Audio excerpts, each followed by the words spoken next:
Hey friends, Diane here.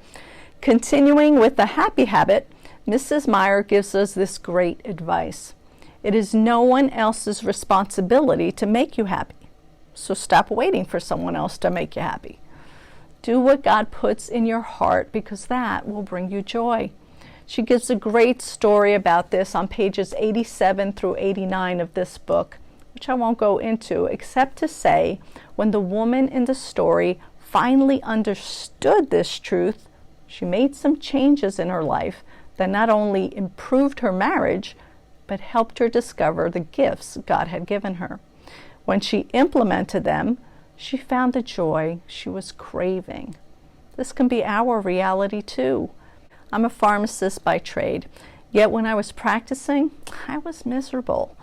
Not because I didn't like the science behind it all. The body is fascinating, and it's my heart's cry to help people live as healthy as possible. But I don't believe that was the avenue God wanted me to follow.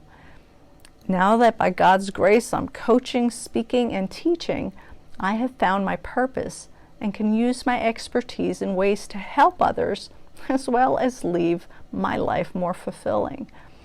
If you are floundering and just not satisfied with your life, please spend some quality time praying that God will help you find your joy. Because He desires us to be joyful. Do we get that? Some people have a hard time with this truth. Mrs. Meyer talks about growing up in a home where she was yelled at for laughing, so she quickly learned that joy was not allowed. It took her some time as a Christian to believe that God wants His children to be filled to the overflow with joy.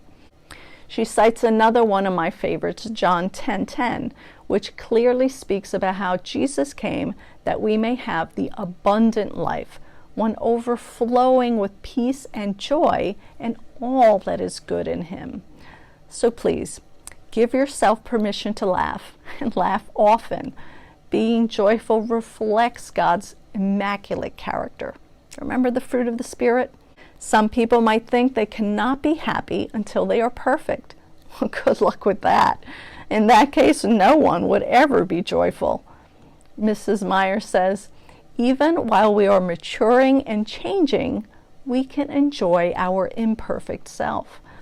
If you made a mistake yesterday, don't waste this day beating yourself up about it. Confess it, let it go, then choose to be joyful. We are obviously not to celebrate our brokenness or any remaining sinfulness, but we should grant ourselves mercy as we are growing into who we will always be. We are a work in progress, and we can choose to enjoy the ride. Remember, God is not mad at you. He is mad about you. So stop beating yourself up and choose joy.